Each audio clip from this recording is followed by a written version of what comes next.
corre, avisa a todos los demás.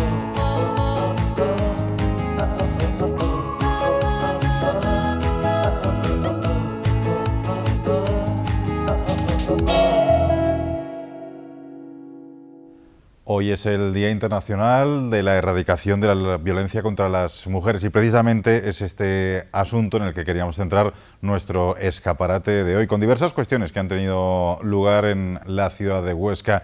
No son momentos para hacer grandes manifestaciones como ha habido en otros años, pero sí que ha habido un emotivo minuto de silencio en el que hemos conocido más datos de la subdelegación del Gobierno en Huesca de cómo está la situación en toda la provincia de esta lacra, la de la violencia contra las mujeres. No ha habido ninguna muerte, no ha habido ningún asesinato machista en este caso, pero sí que hay mujeres que tienen que estar vigiladas por esta cuestión, como explicaba la subdelegada del Gobierno en Huesca, Silvia Salazar. Lo que hemos querido es un sentido, enviar un mensaje sentido a todas aquellas mujeres y un homenaje también a aquellas mujeres que, que han perdido la vida, que han sufrido violencia machista, que han fallecido, han sido víctimas porque han sido asesinadas por su pareja o su expareja, todas aquellas que la están sufriendo ahora y todas aquellas que digo que ya no están con nosotros. Es un mensaje en la que nos hemos unido administraciones, instituciones, entidades locales, entidades sociales que trabajamos, todos ellos, las fuerzas y cuerpos de seguridad del Estado, las Fuerzas Armadas, que trabajamos en esta lacra para terminar erradicándola. Os voy a dar una serie de cifras que yo creo que también son interesantes. Detrás de las cifras hay unas historias muy duras y de mujeres que han perdido la vida. Otras que lo están sufriendo, como estaba diciendo, pero que estas cifras nos van a decir que tenemos mucho trabajo por delante, que la erradicación de la violencia machista es un deber de las administraciones, pero también de toda la ciudadanía. No podemos consentir estas violencias y estas actitudes machistas o estas actitudes sociales que muchas veces lo que hacen es justificar, tolerar, banalizar, como decíamos en el manifiesto, esta violencia. En Huesca, por ejemplo, tenemos 282 casos que están haciendo un seguimiento a través del sistema Biogem. Tenemos 38 mujeres que se les hace también un seguimiento telefónico a través de la plataforma Tempro, 8 mujeres que tienen un control telemático con órdenes de aislamiento. Y bueno, pues un dato importante es que no ha habido asesinatos, que no ha habido víctimas mortales hasta este momento en la provincia.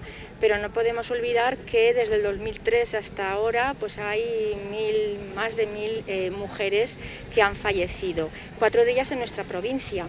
Y que esto ya digo que son unos datos muy fríos, pero que indiscutiblemente nos dicen que tenemos muchas cuestiones por resolver. Si queremos una sociedad justa, libre e igualitaria, tenemos que trabajar todos conjuntamente. Tiene que haber recursos específicos para eso el compromiso de este Gobierno en estas políticas y en estas nuevas normativas que van a sacar para que sea política de Estado y que sea un acto prioritario, un trabajo prioritario dentro del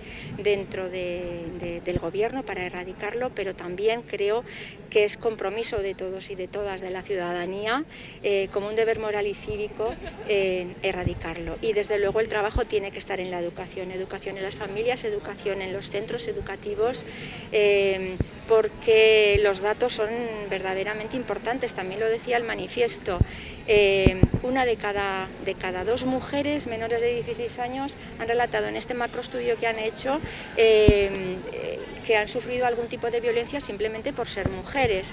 Es decir, que el trabajo es ingente. Y no me gustaría acabar sin hablar de la mujer rural.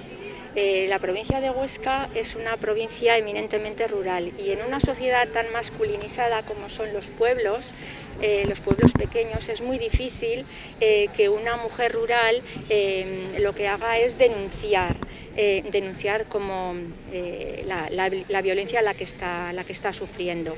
Así que también hay que apostar porque todos los servicios que tenemos, el 016, la plataforma Alert Cops, que ya sabéis que es esta plataforma en la que cualquier mujer en una situación de peligro puede alertar porque está localizada, tiene una plataforma de localización para que las fuerzas y cuerpos de seguridad puedan actuar de manera pronta. En un día como hoy, pues el derecho fundamental que es el derecho a ser mujer, a vivir como mujer libre y en una sociedad igualitaria, todos y todas tenemos que luchar por conseguir este tipo de sociedad. Decíamos que no eran momentos de grandes manifestaciones, pero sí que ha tenido lugar esta misma tarde una concentración en la Plaza de Navarra, organizado por colectivos feministas, como siempre, para reivindicar y para seguir luchando en contra de esta lacra. Bueno, pues como el año pasado nos hemos juntado la Asamblea 8M y el colectivo de mujeres feministas para realizar una serie de actos de reflexión y en este caso pues ya de acción en la calle, y la idea central es la memoria de las víctimas, reclamar justicia y reparación y al mismo tiempo pues seguir profundizando en la lucha feminista para la transformación social. Esto que vemos aquí detrás, este tendido, es un homenaje precisamente a todas las víctimas de este año, ¿no?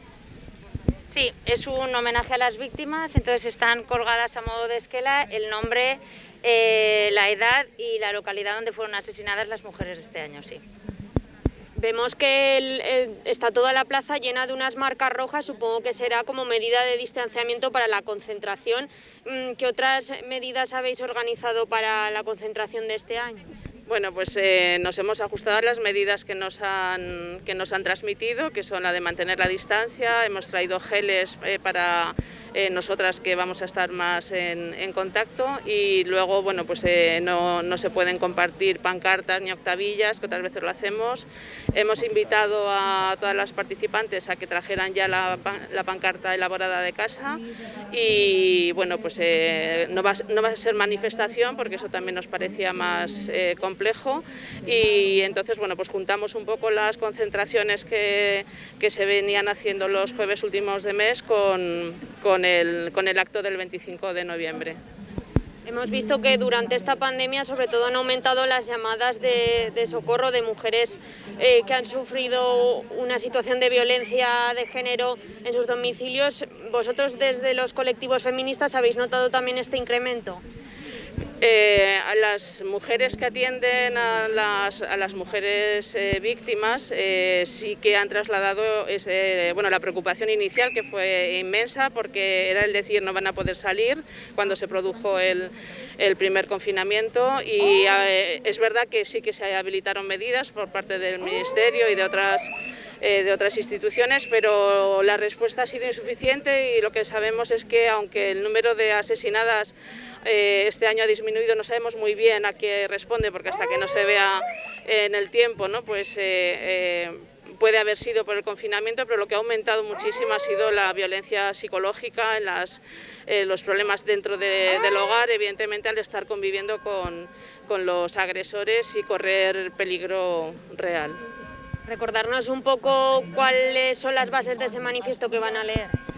Nosotros nos hemos centrado en tres apartados. Por un lado, que creemos que es importantísimo que se produzca todo un cambio en el planteamiento de la justicia. Las mujeres que están acudiendo a las instituciones y que están viendo los casos juzgados están manifestando que no se sienten acompañadas, no se sienten reconocidas. Estamos asistiendo todavía a multitud de juicios en los que vuelven a ser victimizadas, vuelven a ser además trasladadas a los medios de comunicación de una forma absolutamente infame, y creemos que además hace falta una formación por parte de todas las personas que atienden en el sistema judicial desde el punto de vista feminista. Esto se viene reclamando desde hace mucho tiempo, ha habido algunos cambios, pero desde luego todavía falta muchísimo. Por otro lado, nos parece importantísimo también la reparación de las mujeres sobrevivientes, y esa reparación tiene que ser una reparación en la que se muestre, ¿no?, el perdón, se muestra además el propósito de no volver a cometer la agresión, pero no solo por parte de los agresores concretos, sino por el conjunto de la sociedad, ¿no? Sabemos que esto es un problema social que nos compete a todos los hombres y mujeres que convivimos. Una última cuestión, ¿creen que vamos por el buen camino? Bueno, pues todo va a depender, evidentemente, de la fuerza de la sociedad, de la respuesta ciudadana. Depende también de quienes gobiernan y, evidentemente, pues por lo que vemos, ¿no?, de algunos representantes políticos, evidentemente hay una marcha atrás muy preocupante que está impidiendo, pues, los consensos institucionales que ya se venían dando, que cuestionan incluso el Pacto de Estado. Y bueno, pues esto es realmente preocupante, pero también es verdad que el movimiento feminista sigue fuerte y seguiremos, porque hemos pasado por épocas muy malas también. Y además hoy se ha inaugurado una exposición en el Centro Cultural Manuel Benito Moliner, en el antiguo Matadero. Se va a poder ver hasta el próximo 6 de enero. Es del fotoperiodista Gervasio Sánchez y hace referencia a la situación de violencia en las mujeres que han sufrido en diversos conflictos bélicos.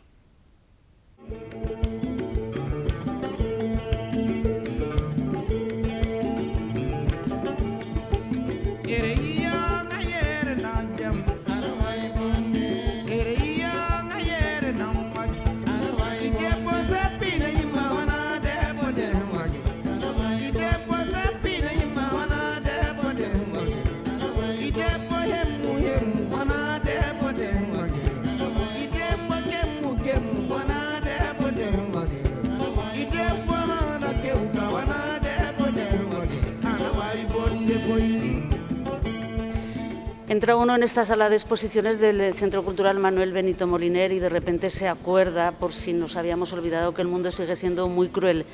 Estamos con esta gran exposición de Gervasio Sánchez, que nos decía que le encanta volver a Huesca, y a nosotros más, que vuelva cada día. Yo tenía una primera pregunta, Gervasio. De todo ese fondo, me imagino que miles de fotografías, ¿por qué estas 40 y no otras? Bueno, en primer lugar, quiero contar que el Instituto Aragonés de la Mujer me llamó para preparar una exposición con muy poco margen de maniobra y de tiempo. Y yo dije que sí porque me parecía importante volver a sumergirme en mis negativos y en mis diapositivas que había hecho durante las últimas 3 décadas y media y escoger este tipo de imágenes. La primera preselección que yo hice, después de mirar miles de fotos, fueron unas 300. Finalmente lo dejé como en 80-90 y al final tuve que reducirlo a 40, que es lo que forma la exposición original. Aquí hay menos fotografías por temas espaciales, pero son 40 fotografías. Y de hecho me encantaría poder finalmente colocar todas estas 40 fotografías más otras 40 más, o unas 80 fotografías en un libro que constituya finalmente el final de este proyecto que empezamos el año pasado. Entonces ha sido como muy difícil decidir qué imágenes tenía que tomar. Muchas de estas imágenes nunca se habían publicado. Algunas se habían publicado, quizás era un reportaje, pero sin la identidad ni la personalidad que tienen aquí, que cada imagen tiene una historia detrás, que yo he intentado recoger y es lo que me ha costado más trabajo. De hecho, ha sido más difícil escribir los textos que elegir la fotografía. Podría haber elegido un pequeño pie de foto, niña amputada en Sierra Leona, pero he contado en cada fotografía lo que hay detrás. E incluso he intentado que las personas que aparecieran con nombres y apellidos. ¿Por qué? Porque cuando hablamos de violencia, casi siempre hablamos de una violencia anónima. Violencia contra la mujer, hoy que es el Día Internacional para poner fin a lo que es la violencia contra la mujer, acaba siendo una especie como de repulsa generalizada sobre personas anónimas, en la que casi nunca conocemos los nombres o que los nombres son muy fáciles de olvidar, ¿no? Porque no nos toca muchas veces directamente o porque son de países lejanos o porque incluso pasando a nuestro alrededor ni nos enteramos de que estaban pasando estas historias. Entonces yo creo que la única manera de luchar para que los más jóvenes, es una posición para mí muy importante para jóvenes estudiantes de la secundaria, muy importante, incluso últimos años de primaria y primeros años de secundaria, para que se den cuenta de que el acoso escolar, que la persecución contra compañeros, muchas veces con la violencia entre parejas jóvenes, es el primer paso para acabar siendo un violador, ¿no? un desintegrador de un hogar o acabar en una situación brutal. Entonces, para mí lo importante en estos momentos es darle nombre a las personas para que a través de las historias personalizadas nos sintamos empatía con lo que ocurre, ¿no? Con las personas que sufren. Entonces, las violencias contra las mujeres, hablamos de violencias porque no se trata de una violencia determinada, que puede ser la violencia contra la mujer más específica, puede ser la sexual, no, que las mujeres sufren distintas formas de violencia, que hemos recogido en esta exposición, desde mujeres amputadas por minas o por amputaciones directas, hasta mujeres violadas o hasta mujeres perseguidas por que intentan quitarse encima matrimonio forzoso, o mujeres que se intentan suicidar por matrimonio forzoso o se acaban suicidando por matrimonio forzoso, hasta mujeres que sufren casi siempre las consecuencias de las grandes epidemias. Cuando hay cólera, cuando hay hambrunas, cuando hay ébola, son mujeres las que sufren y las que mueren. Yo cuando he visto a un niño morir en brazos de alguien, siempre lo he visto casi siempre en brazos de una madre, a veces en brazos de un padre, pero en el 90% es en brazos de una madre. Los niños que mueren por hambrunas en Sudán, en Etiopía, mueren en brazos de sus madres. Los niños que sufren explosiones de minas son casi siempre niñas, porque son las que van a hacer los viajes a los ríos para recoger el agua. Entonces, todo esto hay que intentar recogerlo en una exposición como esta para al menos conseguir que los ciudadanos medios se interesen por las violencias específicas contra las mujeres. La violencia contra la mujer como un arma más de guerra, está claro. Acaba el conflicto bélico, Gervasio, pero ¿qué secuelas les quedan a estas mujeres? Para ellas no acaba la guerra. Bueno, imagínate, una joven como la que encabeza esta posición con una doble amputación, ya uno se puede hacer imaginar lo que va a ser su vida. Un campesino sin dos brazos no puede cultivar la tierra, no puede trabajar con las manos. Una mujer sin dos manos no puede ni siquiera amamantar a sus hijos. Yo he conocido jóvenes en Sierra Leona a las que le habían cortado los brazos por encima de los codos, que necesitaban que una compañera le pusiera el bebé en el pezón para darle de comer. Algo tan sencillo como es alimentar a tu criatura que acaba de nacer, no puedes hacerlo por ti mismo. Te acabas convirtiendo, con una doble amputación de brazos, que se hizo en la guerra de Sierra Leona de manera generalizada, acabas convirtiéndote en una carga para la sociedad, evidentemente, pero también para la familia, y no puedes tener jamás una autonomía, porque aunque incluso te pasen unas prótesis, con esas prótesis va a ser muy difícil que las puedas utilizar de manera generalizada, porque estos países son muy pobres, las prótesis son malas, con la lluvia, con la humedad se acaban, digamos, estropeando y son muy difíciles de volver a conseguir. Antes de terminar, yo querría que nos contaras la historia de esta fotografía que tenemos aquí detrás, en blanco y negro, un joven lleva en brazos a una chica muy jovencita, la está intentando sentar en una silla, una habitación muy sórdida, muy humilde, con la ropa tendida en lo alto. ¿Qué momento es este? Pues mira, yo hice un trabajo en Cali, en un barrio muy violento, donde había cada día muertos, por culpa de las batallas campales entre grupos distintos por el control de las drogas. Y esta muchacha, Claudia, y por la violencia cotidiana, ¿no? Hice un trabajo bastante largo y elegí aquí dos imágenes en blanco y negro sobre dos casos de dos adolescentes, ¿no? Que fueron, digamos, brutalmente víctimas de una violencia estructural que existe, ¿no? En el caso de Claudia, su padrastro le pegó 6 disparos por la espalda y le destrozó la columna vertebral, la médula espinal, y acabó en una silla de ruedas para siempre. ¿Por qué? Nunca lo pude saber, aunque lo intuyo. Creo que su padrastro quería violarla y ella evidentemente se negó, se enfrentó y en venganza él hizo esa cosa. Ella ha quedado totalmente destrozada, una chica además muy estudiosa, con una edad magnífica, son los 15 años, y aquí vemos como su noviete, en ese momento, la está intentando llevar de una silla de ruedas al baño para lavarla. Esa parte yo no la fotografié, evidentemente por derecho a la intimidad, pero es lo que estaba pasando. Una niña, una adolescente que podía haber tenido una vida fantástica, porque era, como digo, muy buena estudiante, que acaba en una silla de ruedas porque su padrastro le dispara por la espalda varios balazos. Y para terminar, Gervasio, estamos viviendo ahora una pandemia en la que dicen que bueno, se está haciendo visible a aquellas personas que estaban de alguna forma invisibilizadas, pero se nos va a olvidar todo esto, ¿o no? Bueno, a mí me sorprende la capacidad de olvido que tenemos los seres humanos, ¿no? Para no recordar a cabo de poco tiempo lo que ha ocurrido en nuestras vidas. Y yo creo que es un error, porque si olvidamos lo que pasa en nuestras vidas, vamos a repetir de nuevo los errores del pasado. Ha pasado con las guerras, ha pasado con la violencia sexual, ha pasado con los desaparecidos, ha pasado con todo. O sea, al final tenemos que estructurar las sociedades para que las nuevas generaciones tengan buenos argumentos para luchar por un mejor mundo, por la paz, por la concordia, por la resolución de conflictos. Y la mejor manera es haciendo las cosas bien. Y los adultos, seamos políticos, periodistas, informadores, médicos, tenemos que dar una gran lección de fortaleza mental en tiempos de crisis. La pandemia ha demostrado claramente los problemas graves que hay en la sociedad española, en la que nos habían contado que teníamos un sistema sanitario magnífico y no está tan magníficamente establecido, con lo cual tenemos que buscar soluciones al sistema sanitario. Tenemos que buscar soluciones al sistema económico. No puede ser que un país dependa totalmente de turismo y de industrias subvencionadas como es la industria aeromotriz.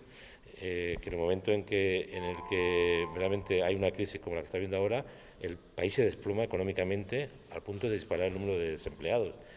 Tenemos que sacar buenas lecciones. ¿La vamos a sacar? Yo, con 61 años, ya no me creo... yo con 61 años soy como Santo Tomás. Cuando lo vea, me lo creeré.